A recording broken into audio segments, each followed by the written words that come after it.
This is the first of 4 programs in which I want to question some of the assumptions usually made about the tradition of European painting. That tradition which was born about 1400, died about 1900. Tonight, it isn't so much the paintings themselves which I want to consider as the way we now see them, now in the second half of the 20th century. Because we see these paintings as nobody saw them before. If we discover why this is so, we shall also discover something about ourselves and the situation in which we are living.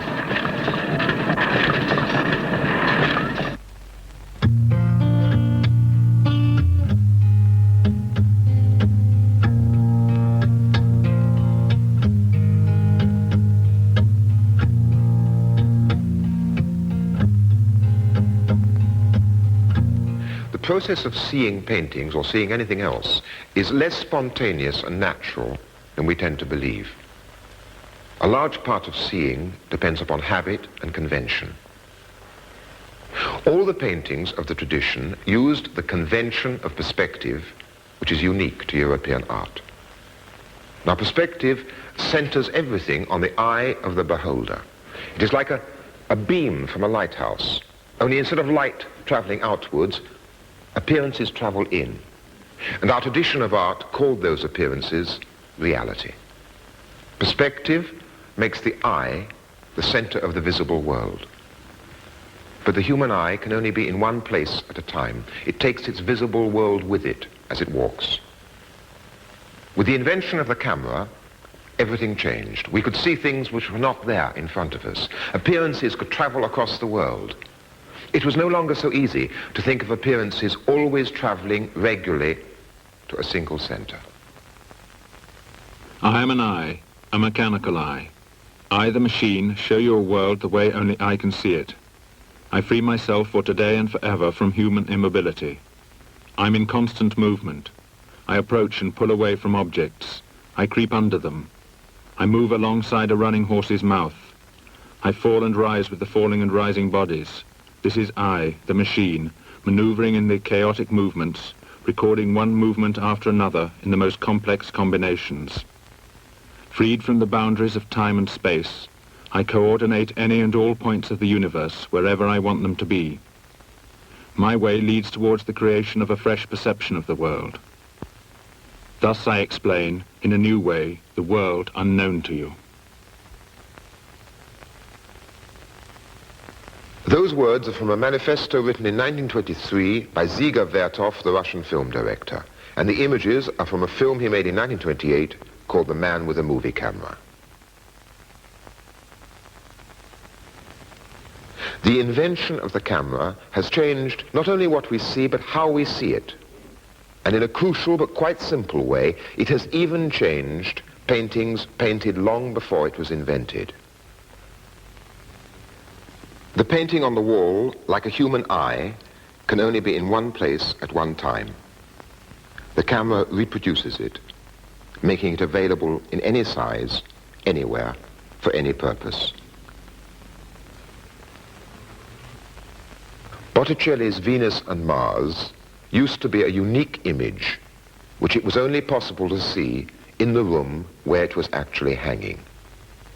Now its image, or detail of it, or the image of any other painting which is reproduced, can be seen in 1 million different places at the same time. As you look at them now, on your screen, your wallpaper is round them. Your window is opposite them. Your carpet is below them. At this same moment, they are on many other screens, surrounded by different objects, different colors, different sounds. You are seeing them in the context of your own life. They are surrounded not by gilt frames, but by the familiarity of the room you are in and the people around you. Once, all these paintings belonged to their own place.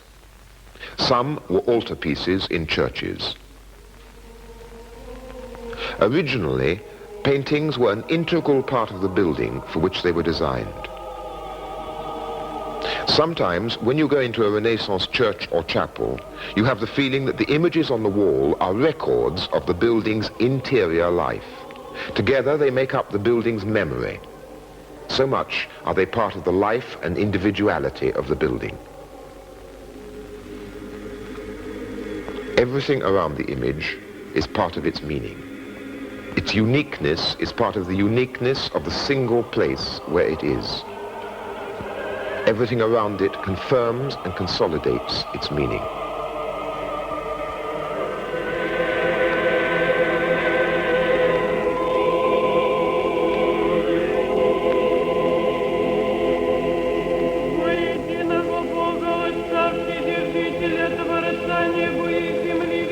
The extreme example is the icon.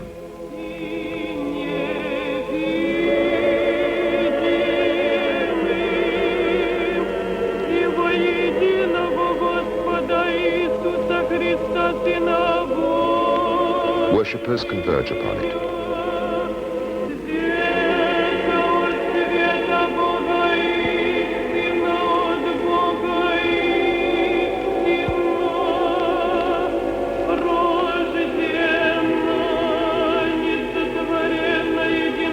Behind its image is God.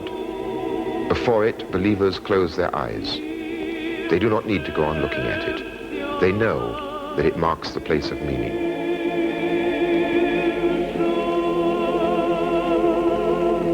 Now, it belongs to no place. And you can see such an icon in your home.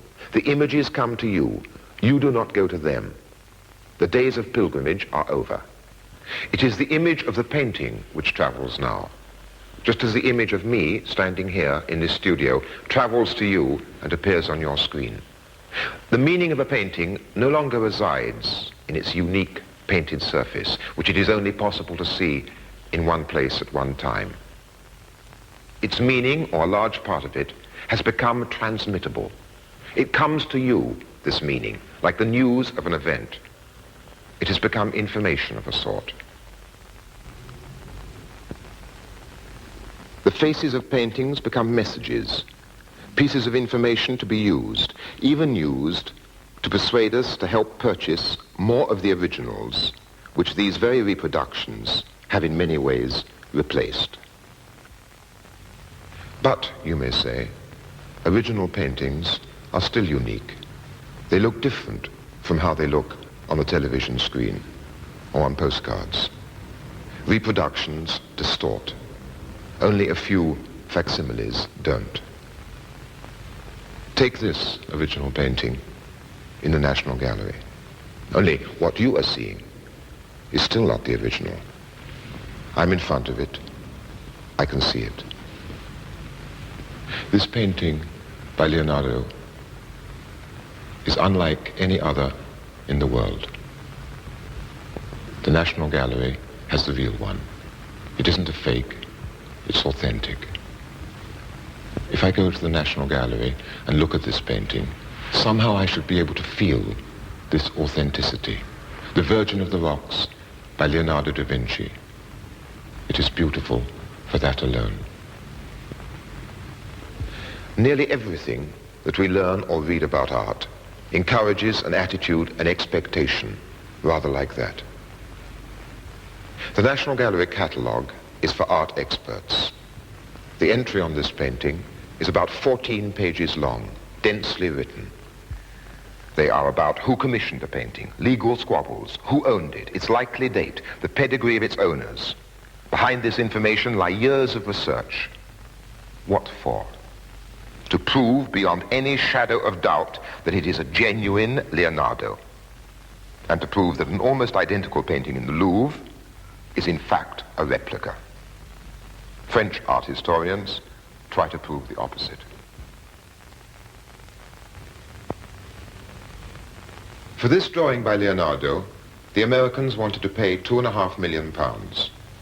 Now, it hangs in a room by itself, like a chapel, behind bulletproof perspex. The lights are kept low so as to prevent the drawing from fading. But why is it so important to preserve and display this drawing? It's acquired a kind of new impressiveness, but not because of what it shows, not because of the meaning of its image. It's become mysterious again because of its market value. And this market value depends upon it being genuine. And now it is here like a relic in a holy shrine. I don't want to suggest that there is nothing left to experience before original works of art, except a certain sense of awe, because they have survived, because they're genuine, because they are absurdly valuable. A lot more is possible, but only if art is stripped of the false mystery and the false religiosity which surrounds it.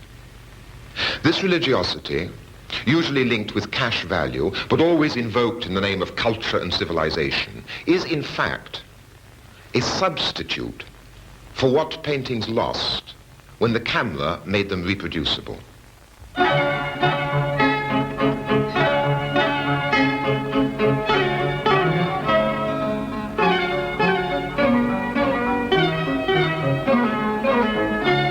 The National Gallery sell more reproductions of this Leonardo cartoon than of any other picture.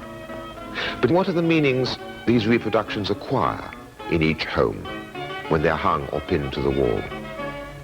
And how different are all these meanings from its original one, when Leonardo first worked on it to work out an idea for a painting?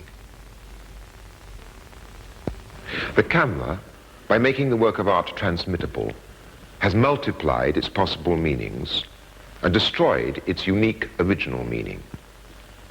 Have works of art gained anything by this? They have lost and gained. Let me try to explain how.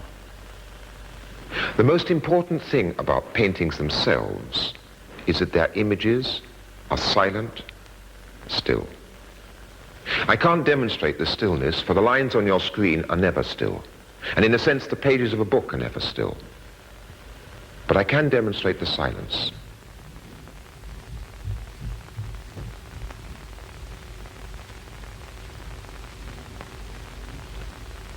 Occasionally, this uninterrupted silence and the stillness of a painting can be very striking.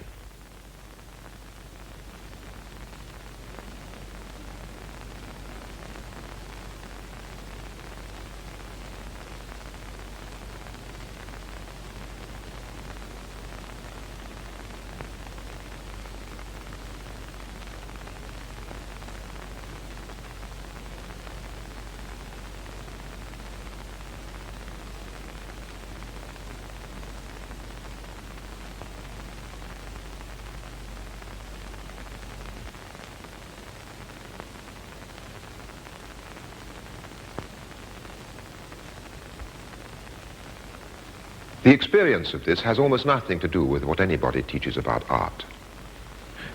It's as if the painting, absolutely still, soundless, becomes a corridor, connecting the moment it represents with the moment at which you are looking at it. And something travels down that corridor at a speed greater than light, throwing into question our way of measuring time itself. Because paintings are silent and still, and because their meaning is no longer attached to them, but has become transmittable, paintings lend themselves to easy manipulation.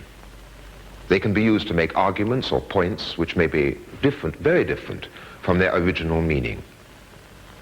And because paintings are essentially silent and still, the most obvious way of manipulating them is by using movement and sound. The camera moves in to remove a detail of a painting from the whole. Its meaning changes. An allegorical figure becomes a pretty girl anywhere. From being part of a strange poetical world of metamorphosis, a dog can be turned into a pet, not unlike the dog of his master's voice. The meaning of a painting shown on film or television can be changed even more radically. This is a painting by Bruegel, or rather a reproduction of a painting by Bruegel, of The Road to Calvary. If you look at the whole painting, Bruegel's intention is fairly clear. In the right foreground are Mary and John and the mourners of Christ.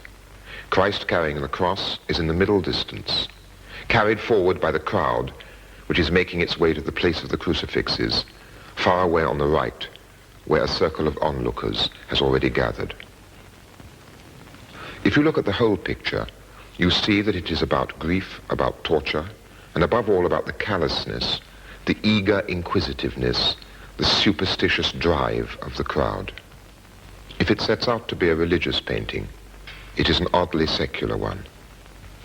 But the difficulty is that on a screen, if you keep the whole painting in view, you don't see very much. You have been waiting impatiently for the camera to go in to examine details. Yet, as soon as this happens, the comprehensive effect of the painting can be changed. For example, it is possible to isolate and show the details in a way that makes the painting look like a fairly straightforward devotional picture.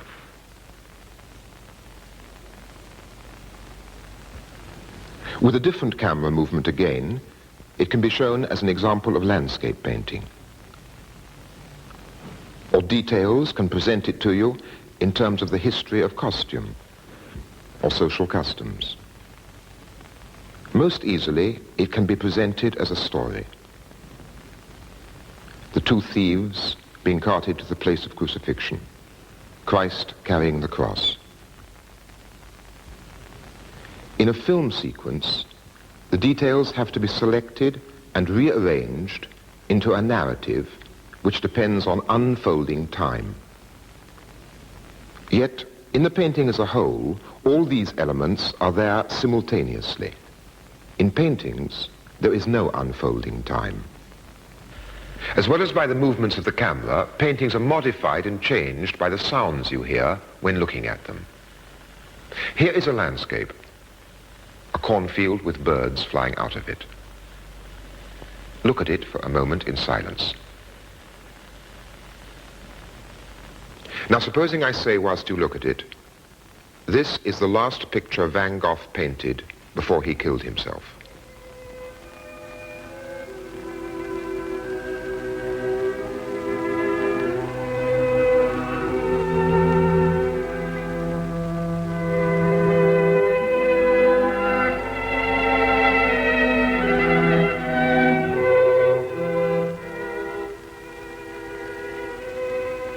Words you notice consciously. Music is subtler. It can work almost without your noticing it.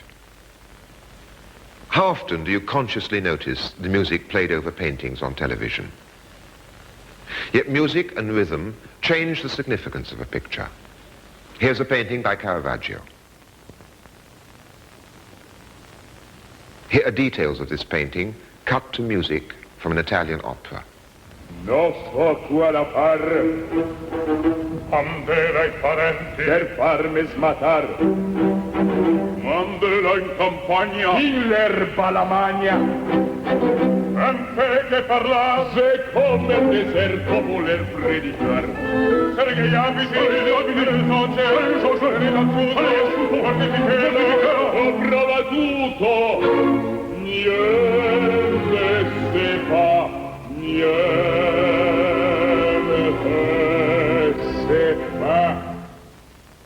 Now cut to a religious chorale.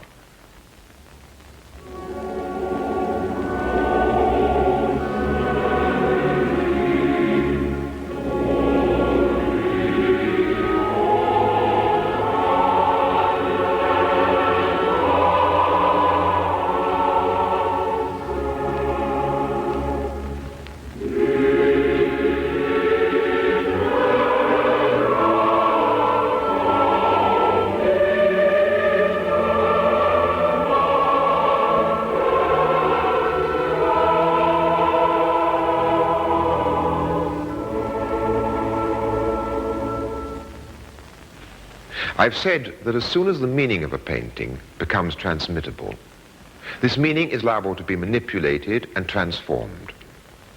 It's no longer a constant. It's changed by the camera which moves, by words put around it, by music played over it. Now lastly, paintings can be changed in another way. When paintings are reproduced, they become a form of information, which is being continually transmitted, and so there they have to hold their own against all the other information, which is jostling around them to appear on the same page or the same screen.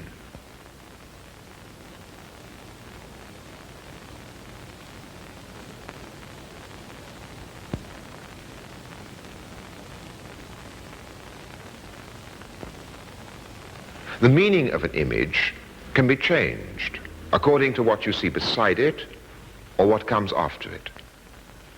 Let's try a last experiment. We put the image of this well-known painting by Goya on your screen. You look at it in the context of what I'm saying, in the context of my image in relation to it. But supposing you had just turned onto this channel from one of the other two, then you might see something like this. Some years ago, up in the mountains that were white with snow, inside a cabin, MacDougal, he was planning, there's gonna be a showdown with somebody he loves.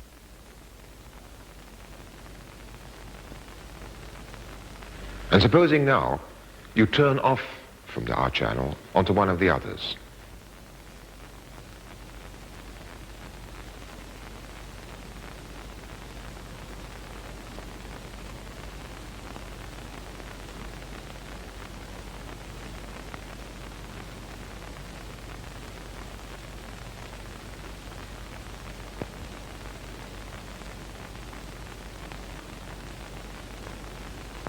Each time, the impact of the Goya is modified.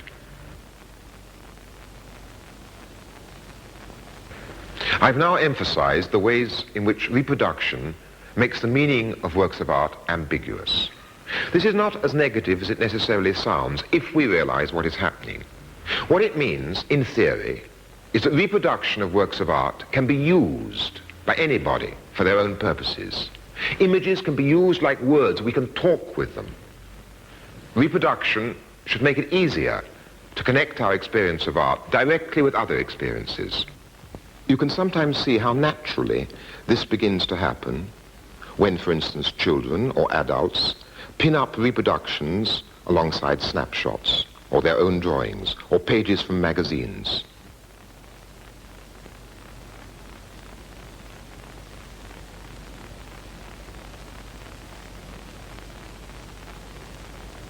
There, everything belongs to the same visual language, used for describing or recreating experience.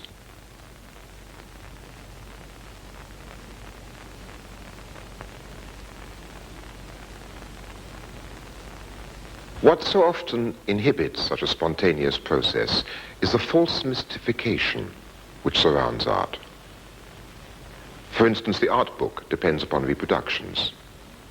Yet often, what the reproductions make accessible, a text begins to make inaccessible. What might become part of our language is jealously guarded and kept within the narrow preserves of the art expert. These last two great paintings by Frans Hals portray the governors and the governesses of an almshouse for old paupers in the Dutch 17th century city of Haarlem.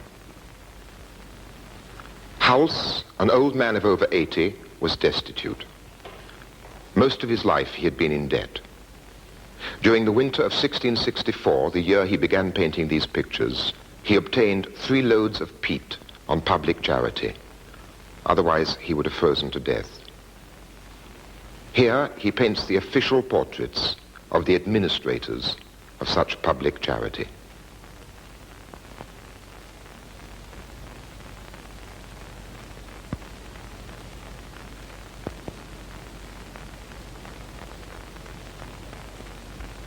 Reproductions in color or in black and white, showing the whole or showing details, make these two paintings easily accessible. Yet this is how these images are introduced. Each woman stands out with equal clarity against the enormous dark surface, yet they are linked by a firm rhythmical arrangement and a subdued diagonal pattern formed by their heads and hands. subtle modulations of the deep, glowing blacks contribute to the harmonious fusion of the whole and form an unforgettable contrast with the powerful whites and vivid flesh tones, where the detached strokes reach a peak of breadth and strength. In the portrait of the men, House's old tendency of creating an impression of casual informality and the instantaneousness recurs. But the pictorial unity appears less successful than in earlier works. The intense light areas of the flesh tones, the great expanses of white linen, and the daringly broad red touch on the knee of the man on the right tend to jump and are not fully integrated into a coherent design. That is a quotation from the most comprehensive book on House in English, which was published last year. It's as though the author wants to mask the images, as though he fears their directness and accessibility. As in so many other pictures by House, the penetrating characterizations almost seduce us into believing that we know the personality traits and even the habits of the men and women portrayed. And in the case of some critics, the seduction has been a total success. He speaks of seduction disparagingly. Yet what is this seduction? It's nothing less than the painting working on us. If the characterization is, as he says, penetrating, it penetrates to reveal something. It's as though he doesn't want us to make sense of it in our terms. And when he sums up, he resorts to meaningless generalizations. We attempt to control the powerful impact his paintings make upon us by considering the tradition in which he worked and the range of possibilities open to him. The effort only increases our admiration for House's unwavering commitment to his personal vision, which enriches our consciousness of our fellow men and heightens our awe for the ever-increasing power of the mighty impulses that enabled him to give us a close view of life's vital forces. This is mystification. Children, until they are educated out of it and are forced to accept the mystifications, look at images and interpret them very directly. They connect any image, whether from a comic or from the National Gallery, directly with their own experience. I showed a reproduction of the Caravaggio to a group of school children. I think it could have been they stole the food and one of them saying, I'm not going to eat it, it's stolen food. And that, he's going, why not? Something like that. Do you think he wants to get up? Yeah. He looks as if he's a bit Just about to pass the table. He looks all romantic and she wants to go away and do something. I think it might be Jesus. What makes you think it might be Jesus? Well, he's in the center of the table and he looks like he might be a leader of some kind. Looks like a sheep's meat. And they've got the food on the table there. Yes, but they haven't got bread or wine. And some Yes. What do the rest of you think about him saying that it might be Jesus? I don't think it's He's got his own opinion. Could be. Some of you think it's a man, and some of you think it's a woman. I think it's a woman. I think it's a woman. You can tell. Because she's got It looks as though they're all going to jump out and kiss her, because look, she just sits there. And he's got his arm out to cuddle her, and he's jumping up and run round. I think it's a man. It's a woman now. It's a woman. There's no bristles even. Yes, but he hasn't got any bristles. He got a moustache. Crinkles. Yes, but he hasn't got any bristles. But all of no, not quite all, but most of the boys thought that he was a man, and most of the girls, you thought she was a woman. I'm not sure. And you said he was perhaps both. Because they were really looking and really relating what they saw to their own experience, they recognized something that most adults wouldn't. Without knowing the artist's name, let alone anything about Caravaggio's life, or the fact that he was a homosexual, they immediately saw how sexually ambivalent the principal figure was. I can't pretend to the clairvoyance of children, but in the next 3 programs, I'm going to try to relate the experience of art directly to other experiences, and to use the means of reproduction as though they offered a language, as though pictures were like words rather than holy relics.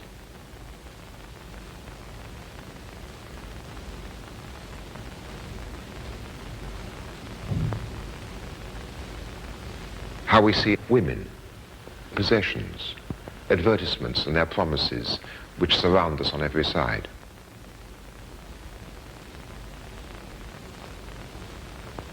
But remember that I am controlling and using for my own purposes the means of reproduction needed for these programs. The images may be like words, but there is no dialogue yet. You cannot reply to me. For that to become possible in the modern media of communication, access to television must be extended beyond its present narrow limits. Meanwhile, with this program, as with all programs, you receive images and meanings which are arranged. I hope you will consider what I arrange, but be skeptical of it.